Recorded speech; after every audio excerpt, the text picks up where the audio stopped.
अगर मैं ये कहूँ कि हमारे मुल्क में नौजवानों को, एंटरप्रेन्योर्स को, ख़वातीन को जो इंटरनेट के ज़रिए अपना रोज़गार कमाते हैं, काम करते हैं, उनके लिए सबसे बड़ी जो तशवीश है, जो फ्रस्ट्रेशन है, वो इस साल इंटरनेट का जो बार बार उसमें खलल पड़ना, उसकी बंदिश, प्लेटफॉर्म्स का काम ना करना, वो है। इस पर हम बारहा बात करते रहे हैं, लेकिन आज हमारे प्रोग्राम में शामिल गुफ्तगू हैं पाकिस्तान सॉफ्टवेयर एसोसिएशन यानी कि पाशा जिसे हम कहते हैं, उसके चेयरमैन सज्जाद मुस्तफ़ा सैयद साहब। हमने बारहा इस मौजू पे बात की है। सज्जाद साहब, हम ये जानते हैं कि इंटरनेट में खलल या इसे बंद करने से आईटी सेक्टर को नुकसान होता है। आपका मैं एक बयान देख रहा था, उसमें आपने कहा है, जो आज डॉन में ही छपा है, आपने कहा कि 1 घंटा जब इंटरनेट बंद होता है तो उससे कोई $9 लाख का नुकसान होता है। इसी तरह आपसे मंसूब बयान है कि मौजूदा हालात में कोई 99% आईटी कंपनियों का काम मुतासर हुआ है। अब आपकी जो एसोसिएशन है उसके कोई 1600 से ज़ायद मेंबर हैं और आप कह रहे हैं कि तकरीबन सारे ही उससे मुतासर हुए हैं। और साथ ही ये कि जो VPN पर बंदिश की जो बात सामने आई, उससे कई आईटी कंपनियां ऐसी हैं जो अपना काम बैरून मुल्क मुंतकिल करने पर गौर कर रही हैं या कर चुकी हैं। तो ये तो आपका बयान है जो आज डॉन अखबार में शाया हुआ, जिसकी वजह से हमने आपको मदऊ किया। मैं पहले ही छूटते आपसे थोड़ा सा ये जानना चाह रहा हूँ कि कल आपका एक बयान आया था जियो वेबसाइट पे, और उसमें आपने कहा कि जी इतना कोई ख़ास नुकसान नहीं हुआ, हाँ थोड़ा बहुत काम मुतासर हुआ होगा, लेकिन हमारा काम जो है, हमारी जो आईटी कंपनीज़ हैं वो तो बहुत ज़बरदस्त काम कर रही हैं। तो अब ये कौन सा बयान सही है आपका? I think in both cases the reporter sort of did not completely report what I was trying to say, और वो थोड़ा मेरा ख्याल है टाइमिंग को मिक्स कर गए। मैंने उनसे ये कहा था कि जो आज का बयान है रिगार्डिंग कि कंपनी सोच रही है जाने का, वो मैंने इस कॉन्टेक्स्ट में कहा था कि 30 नवंबर की जब डेडलाइन आई थी वीपीएन्स की, तो उस वक्त there was a lot of uncertainty, और उस वक्त a lot of companies were thinking, were starting, उन्होंने कंटिजेंसी प्लानिंग शुरू कर ली थी कि अगर 30 को वीपीएन्स बंद कर दिए तो what will they do on the first, and they had made contingency plans to move. क्योंकि आईटी इंडस्ट्री, हम लोग क्रिटिकल इंफ्रास्ट्रक्चर मैनेज करते हैं, हम लोग इंतजार नहीं करेंगे कि 30 के बाद क्या होगा और फिर हम प्लानिंग शुरू करें, पहले ही प्लानिंग शुरू कर देते हैं, बिकॉज हम लोग कस्टमर्स की stock exchanges, banks, critical infrastructure manage कर रहे होते हैं। और इसीलिए हमने रिक्वेस्ट भी किया है गवर्नमेंट को कि हमें एक लॉन्ग टर्म पॉलिसी दें और एक पॉलिसी फ्रेमवर्क दें कि जी इस पे हमारे अगले 10 साल का इंफ्रास्ट्रक्चर इस तरीके से होगा और इस तरीके से मैनेज होगा। एड हॉकिज्म नहीं होनी चाहिए डिसीजन में। अच्छा, मैंने आपका एक स्टेटमेंट देखा है नवंबर 19 का, जिसमें आपने वार्न किया कि अगर ये जो फायर वॉल, एक तो आपने उसकी मजम्मत की और आपने कहा कि इससे जो है हमारा पूरा आईटी का काम मुतासर होगा, हमारा बहुत सारा लॉस होगा। लेकिन फिर ये जो आपका जो कल का बयान है, इसमें आपने कहा कि नहीं, कोई एक भी कंपनी अभी मुल्क छोड़ के नहीं गई है और इसका वो इम्पैक्ट नहीं है जो हम समझ रहे थे। तो मैं फिर आपसे थोड़ा सा ये क्लैरिफाई करना चाह रहा हूँ कि इम्पैक्ट क्या है। जी बिल्कुल।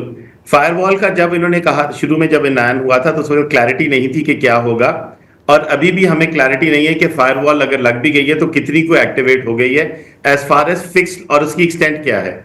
अभी तक आई स्टैंड बाय दिस जी, हमें पाशा की किसी कंपनी ने, किसी मेंबर कंपनी ने पाशा की अभी ये रिपोर्ट नहीं किया कि they are leaving the country, not one. I stand by that completely. Having said that मैं ये भी कहूंगा कि सब लोगों ने कंटिजेंसी प्लानिंग, सब मेजर कंपनीज ने कर ली है, सब मेजर कंपनीज ने कंटिजेंसी प्लानिंग कर रही, कईयों ने कर ली है, कुछ कर रहे हैं कि गॉड फॉरबिड ऐसा कोई एक्शन हो तो वो क्या करेंगे, वो अपने सपोर्ट सेंटर्स पाकिस्तान से बाहर लेके जाएंगे कि नहीं लेके जाएंगे। और इसीलिए हम गवर्नमेंट से ये रिक्वेस्ट करते हैं कि स्टेबिलिटी ऑफ इंफ्रास्ट्रक्चर हमारे लिए बहुत क्रिटिकल है जी, हमारे लिए स्टेबिलिटी और लॉन्ग टर्म पॉलिसी के जी ये इंफ्रास्ट्रक्चर ऐसे ही रहेगा, इस पे हमें भी भरोसा होना चाहिए और मोर इम्पोर्टेंटली हमारे कस्टमर्स को भी भरोसा होना चाहिए। हमें ये सवाल आना शुरू हो गए हैं कस्टमर से कि आप ये बताइए कि क्या जो हम आपको फर्दर ऑर्डर दे रहे हैं, फर्दर प्रोजेक्ट्स दे रहे हैं, क्या आप 2 महीने, 6 महीने, 1 साल बाद आप लोगों का ये इंफ्रास्ट्रक्चर होगा कि आप इफेक्टिवली टाइम पे डिलीवर कर सकें? ये सवाल हमें आना शुरू हो गए हैं। अच्छा, हम तो ये दूसरा, देख रहे हैं, जब मैं आपको सच बता दूं, हम ये देख रहे हैं कि बहुत सारे लोगों को ना सिर्फ ये फ्यूचर के बारे में कंसर्न्स हैं, बल्कि ऑलरेडी उनका काम बंद होना शुरू हो गया है। हमने वो लेटर्स देखे हैं जो बाहर से फ्रीलांसर्स को, छोटी फर्म्स को मौसूल हो रहे हैं कि भाई ये आपके यहाँ तो कोई एतबार नहीं है, क्योंकि ये सारा काम होता है ट्रस्ट पे, रिलायबिलिटी पे, रेपुटेशन पे। आप नहीं डिलीवर कर पा रहे हम पे, तो हमारा ग्लोबल ऑपरेशन मुतासर हो रहा है, तो मेहरबानी करके आप भी रहने दें। मैं आपसे ये जानना चाह रहा हूँ कि अब तक इम्पैक्ट क्या आया है, क्योंकि आप कई महीनों से वार्न करते आ रहे हैं कि तबाही आएगी, लेकिन हमारी आईटी मिनिस्टर कहती हैं कि कोई तबाही नहीं आई, हमारी तो एक्सपोर्ट्स बढ़ी हैं, हमारे तो मुनाफे ऊपर गए हैं। तो कौन सही है इस वक्त? जी, देखिए, एक चीज जो हमें बहुत क्लियर है कि आईटी का एक्सपोर्ट का जो सेल्स साइकिल होता है ना जी, वो 3 से 6 महीने तक होता है। आज जो हम ऑर्डर बुक करेंगे उसका रेवेन्यू हमें 3 से 6 माह के बाद मिलेगा।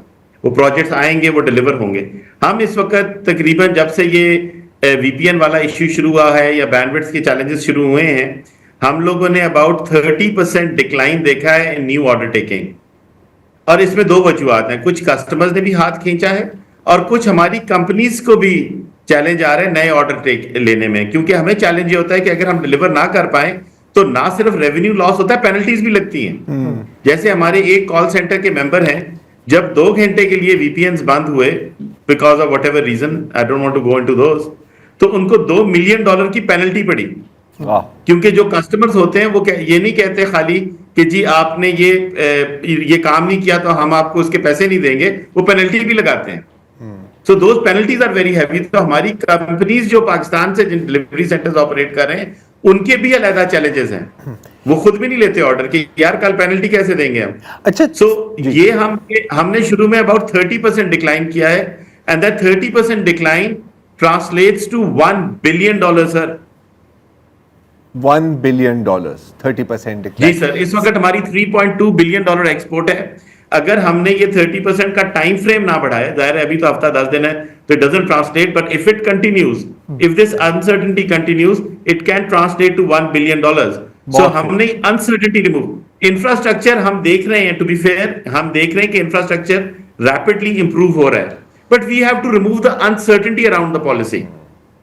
अच्छा, we have to be very clear कि यार ये एक, देखिए जिन ममालिक से हम compete कर रहे हैं ना, इंडिया हो गया, बांग्लादेश हो गया, फिलीपींस हो गया, आयरलैंड हो गया, और हम सर्विसेज दे रहे हैं अमेरिका में, ईयू में, यूरोप में, इंग्लैंड में, सिंगापुर वगैरह में, वहां पे ये इंटरनेट की बंदिशें और ये चीजें कंसिडर ही नहीं होती, उनके विजन में ही नहीं है, वो समझ ही नहीं आती उन्हें कि ये भी हो सकता है किसी मुल्क में। अच्छा सजाद साहब, सॉरी, आपने कहा इंफ्रास्ट्रक्चर इंप्रूव हो रहा है। I can't get my head round it, क्योंकि पूरा साल हमने देखा है कि इंफ्रास्ट्रक्चर तो तबाह हो रहा है, तो आप कैसे कह रहे हैं कि ये इंप्रूव हो रहा है? मुराद क्या है आपकी? हाँ, व्हाट डू यू मीन?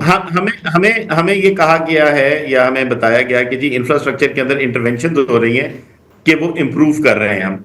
अब वो क्या इंटरवेंशन हो रही है और क्या इंप्रूवमेंट हो रही है, I am not privy to दो। नहीं, तो हाँ, ये मतलब उनके कहे पे चल रहे हैं, उनको कहा जो एश्योरेंस। अच्छा सजाद साहब, अब एक तो I am not privy to that, so I cannot comment कमेंट ऑन दैट। अच्छा, I think this is kind of the problem ना, मुराद ये है कि फायरवॉल का इंफ्रास्ट्रक्चर इंप्रूव हो रहा है और बाकी चीजें। देखें, जब वो ये वही बयान है जैसे हुकूमत से आता है ना कि मुल्क तरक्की कर रहा है, ये नहीं पता कि कहाँ तरक्की कर रहा है, कहाँ किसको फायदा मिल रहा है, ये कहने वाली बात है। सजाद साहब, अब जैसे आपने दुरुस्त फरमाया कि सर्टेनिटी चाहिए होती है ना, सर्टेनिटी चाहिए। सजाद साहब, एक तो आपने दुरुस्त फरमाया कि अनसर्टेनिटी जानलेवा होती है, सिर्फ आपकी इंडस्ट्री के लिए नहीं, किसी भी इंडस्ट्री के लिए, क्योंकि जब आपको नहीं पता आप के अगले 6 महीने या अगले साल में क्या सिनेरियो होगा, तो प्लानिंग नामुमकिन हो जाती है। और यहाँ पर टू बी फेयर, हमें अक्सर नहीं पता होता कि अगले 6 घंटों में क्या होने वाला है। तो एक ये सोच होती है कि यार देखिए, अगर सही, अगर कोई क्लाइंट मतलब रूट के चली भी गए तो कोई बात नहीं, वो वापस भी आ जाएंगे। तो एक दफा जब क्लाइंट किसी और वेंडर की तरफ शिफ्ट करता है तो उसको वापस लाना कितना आसान या कितना मुश्किल होता है? सर, हमारी इंडस्ट्री में ऑलमोस्ट नामुमकिन होता है, बिकॉज इट्स नॉलेज इकोनॉमी। तो हमें कस्टमर्स का ना काफी, हमारे बंदे भी ट्रेन होते हैं, इन ट्यून होते हैं, तो उस वक्त तक कस्टमर्स शिफ्ट नहीं करते जब तक उन्हें पता चले कि क्रिटिकल डिलीवरी रिस्क है। और वो इसी किस्म का होता है, या इंफ्रास्ट्रक्चर का होता है या मैन पावर का होता है। तो दोबारा क्लाइंट अगर एक दफा चले जाएं तो उनको वापस विन बैक करना बहुत मुश्किल होता है। और विन बैक उसी वक्त होता है जब दूसरे मुल्क में ऐसा कोई डिलीवरी रिस्क आ जाए। हाँ, So और we ये will have मुश्किल to है। wait till some other country does something similar, अच्छा, and then that तो business- मतलब कि हम किसी और मुल्क के केबल काट दें तो फिर कोई चांस देखो, बन सकता है। एक क्लाइंट का या 10 क्लाइंट का जाना इतना बड़ा इशू नहीं है। वो जब एक क्लाइंट जाता है हाँ, तो वो 10 और को कहता है यार इनके पास मत जाना, तो आपके 10 पोटेंशियल क्लाइंट जो हैं वो भी खत्म हो जाते हैं। Absolutely. जी जी। So उसमें जो हमारा जो आप कहते हैं जो सप्लीमेंट्री लॉसेस होते हैं जी, वो ज्यादा होते हैं जो, और वो बिजनेस लॉस हम क्वांटिफाई कर ही नहीं सकते कि हमें पता ही नहीं है ना। एक तो हुआ ना जो एग्जिस्टिंग रेवेन्यू आया, तो जो हमारी एक्सपेक्टेड रेवेन्यूज होते हैं वो तो it's very difficult to quantify that. There's no number और that can और अगर आपको ये नहीं पता कि आने वाले क्या होने वाला है तो फिर आप हायरिंग भी नहीं करोगे।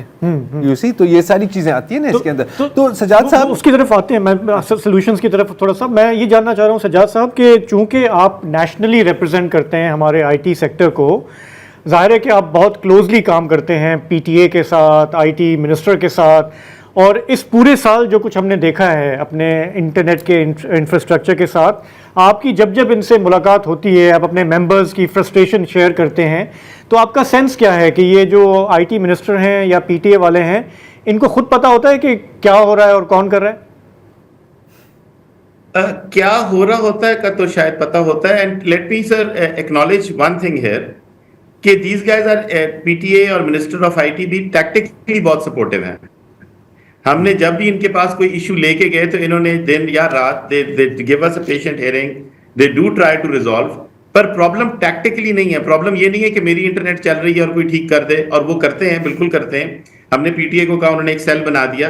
पर प्रॉब्लम हमारा मोर ऑफ स्ट्रेटेजिक नेचर का है और अनसर्टेनिटी का है। सो मेरा इंटरनेट बंद हो गया या किसी एरिया में इंटरनेट बंद हो गया, हमने उन्हें रिक्वेस्ट कर दिया, ठीक हो गया, फिर थोड़ी देर के बाद किसी और का बंद हो गया। ये जो अनसर्टेनिटी है ना, या जो लैक ऑफ रिलायबिलिटी है, हमने वो हैंडल करनी है। मतलब वो ट्रबल शूटिंग कर लेते हैं, फायर फाइटिंग कर लेते हैं, लेकिन आपको क्लैरिटी नहीं दे सकते कि एग्जैक्टली हो क्या रहा है, कितना अरसा चलेगा। एब्सोल्युटली कि ये स्लो होगा, नहीं होगा। जैसे अभी आपके साथ इंटरव्यू करते वक्त मैंने 2 दफा अपना नेट बदला है जी। देख लो लाइव एग्जाम, और बात बिल्कुल सही है। मुझे मतलब जी, so these are the kind of things that we need to, और ये बड़ा मतलब हम लोग कोई ऐसी बात नहीं कर रहे, बट ये जो lack of reliability, I think हमें इसमें अपने इंफ्रास्ट्रक्चर में मजीद इन्वेस्ट करना चाहिए। हमें क्लैरिटी ऑफ पॉलिसी चाहिए। और हमारी एक और रिक्वेस्ट है aside the national security in terms of management of infrastructure, कि इंफ्रास्ट्रक्चर मैनेजर्स जो भी हैं उसमें इंडस्ट्री की से जरूर हो, ताकि एक दफा हम मैनेज करते वक्त economic impact of our interventions भी चेक करें। बिल्कुल। हम लोग इस वक्त जी we are on track to become, if we have a stable internet and few other things, we are on track in 5 years to become a $15 billion industry, export industry out of Pakistan, second only to textiles. वाह। और हम लोग trade surplus industry है, हमारा 77% surplus है, क्योंकि हम raw material ना कुछ इंपोर्ट करते हैं, ना कि हमारे रॉ मटेरियल है, ना हम कुछ भी नहीं करते ना, हम तो यूथ को यूज करते हैं। तो हमारी सिर्फ ये रिक्वेस्ट है कि internet is like lifeline for us. इसकी इंटरवेंशन में एटलीस्ट हमसे पूछ लें, हमारा इंडस्ट्री रिप्रेजेंटेशन होनी चाहिए, हमसे पूछ लें कि इसमें क्या इंटरवेंशन करें, ताकि हम आपको इकोनॉमिक इंपैक्ट बता सकें। और मे बी हम कोई बेहतर तरीका, हमने 2-3 बेहतर तरीके सजेस्ट किए हैं जहां पे नेशनल सिक्योरिटी एड्रेस हो जाते हैं, कंसर्न्स भी, and more importantly economic impact भी जीरो होता है। अच्छा सजाद साहब, आपने भी तो एक प्रपोजल दिया है ना, क्योंकि देखिए हम कंप्लेन तो कर सकते हैं यार ऐसे होना चाहिए वैसे होना चाहिए, तो आपने भी एक प्रपोजल दिया है हुकूमत को। हम जानते हैं कि हुकूमत और रियासत के अपने कंसर्न्स हैं, वही जो स्ट्रेटेजिक वाले हैं जिसका आप जिक्र कर रहे हैं, लेकिन कोई दरमियान का रास्ता आपने भी शायद प्रपोज किया है, तो वो क्या है? जी, दरमियान का रास्ता ऐसा नहीं है, बिल्कुल बड़ा अच्छा रास्ता है। देखिए, नेशनल सिक्योरिटी सारी दुनिया के इश्यूज हैं, it's not a Pakistan specific issue. America की भी नेशनल सिक्योरिटी है, सारी दुनिया की, इंडिया में भी यही कंसर्न्स है। सो हमने कहा है कि there are 2 global paths of following this जी। एक पाथ है नॉर्थ कोरिया का, ईरान का, तुर्कमेनिस्तान का, और एक पाथ है जो अमेरिका, यूएस, इंडिया, फिलीपींस वगैरह ने यूज किया। हम ये रिक्वेस्ट कर रहे हैं कि जिन मुल्कों के साथ हम ट्रेड करते हैं, जिसमें ईयू है, यूएस है, या जिन मुल्कों से हम compete करते हैं, जिसमें इंडिया है, बांग्लादेश है, फिलीपींस है, वियतनाम है, आयरलैंड है, हमारे वो वाली मेथोडोलॉजी फॉलो करें। बड़ा सिंपल तरीका है वो ये है कि बजाय इसके कि आप व्हाइट लिस्ट करें और लोगों को कहें कि ये 5 लोग ही इस्तेमाल कर सकते हैं इंटरनेट, आप इसका रिवर्स कर दें। आप एक वीपीएन सर्विस प्रोवाइडर्स एक्सेस करें, वो पाकिस्तान में अपने बिजनेस सेटअप करें और आप उनसे मॉनिटर कराएं या उनसे अपनी गाइडलाइन करें। हर इंडिविजुअल यूजर से को आप रजिस्टर ना करें। Give that responsibility and license to 10, 20, 50, 100, however many you want, and then have them जो भी आपने आपकी नेशनल सिक्योरिटी के कंसर्न्स है वो उनसे इंप्लीमेंट करवाएं। इससे एंड यूजर और कंज्यूमर को फर्क नहीं पड़ेगा। और ये सारी दुनिया यही पाथ इस्तेमाल करती है। वो तरीका ज्यादा स्केलेबल भी है, वो तरीका ज्यादा आसान भी है, वो कॉस्ट इफेक्टिव भी है और सारी दुनिया इस्तेमाल भी कर रही है और बड़ी सक्सेसफुली कर रही है। तो ये बात और भी उनकी समझ में नहीं आ रही अगर आपने प्रपोजल दिया हुआ है? जी, मेरे ख्याल में कुछ इस तरफ की मूवमेंट है और हमें काफी हद तक यकीन है कि ऐसा ही होगा, because that is the only workable path for our economy. जी सही है। वरना मैंने जो 3 मुल्कों का जिक्र किया उनकी इकोनॉमी के हालात तो हम सबको शायद पता ही हैं। बिल्कुल ये तो है, बिल्कुल ये तो सही। है। वो तबाही का रास्ता। बहुत बहुत शुक्रिया सजाद साहब। और पता है जो सबसे अफसोस की बात है, पता नहीं हंसना चाहिए या रोना चाहिए, अक्सर मैं इस कंफ्यूजन में रहता हंसी हूं। लेते हैं यार, हंसी लेते हैं। रो रोगे तो हमारा ये असर हो गया। हाँ हाँ बिल्कुल, वो मतलब स्किन इतना हंसो कि आंखों में आंसू आ जाए। ये हंसते हंसते रोने लग जाओ। कि यार देखो, या तो देखें आपकी इस वक्त फॉरेन रिजर्व्स कोई मतलब 400 बिलियन होता है, हाँ, ठीक है, परवाह नहीं है फिर। हाँ, ये आपका मतलब जीडीपी पता नहीं किस रेट पे ग्रो कर रहा होता, हर जगह नोट ही नोट होते हैं। फिर मैं कहता यार दफा करो सॉफ्टवेयर इंडस्ट्री को, ये 3 से 12 बिलियन पे जाएगी, पॉकेट चेंज है हमारे लिए। लेकिन ऐसा नहीं है। हम लिटरली ना मतलब $2.5 बिलियन के लिए यार भाई नहीं है यार, भाई नहीं आया मैं वाला पैसे दे दे मुझे। 4 पिलर्स पे खड़े हुए, टेक्सटाइल, जी, आईटी, आईएमएफ, ओवरसीज पाकिस्तानी, ये 4 पिलर्स। तो ये इंपॉर्टेंट पाया है ना। हाँ, ये अगर हाथ से हमने हाँ, लेकिन काट दिया, नहीं चाहिए, गिरा दिया, नहीं चाहिए, यू सी, नहीं चाहिए कि 3 से 12 बिलियन तक जाए। मतलब वैसे जरा हर चीज पर नेशनल सिक्योरिटी मुकद्दम है यार। नहीं, ये सब बातें बाद में देखें। मुल्क होगा तो आईटी इंडस्ट्री लेकिन मसला ये है कि सर इकोनॉमी होगा तो मुल्क होगा। मसला नहीं, ये सिक्योरिटी के लिए वो चीज भी होनी चाहिए जिसकी आप सिक्योरिटी करना चाहते हैं। हाँ, ये जनरली तो ये इतने सारे जो बेरोजगार होंगे, आपने खाली प्लॉट के इर्द गिर्द दीवार तो बना दी है। फ्रीलांसर्स जो रोते फिर रहे सन्नाटे की बेचारे, सिक्योरिटी करके क्या मिल जाए? उनकी सिक्योरिटी भी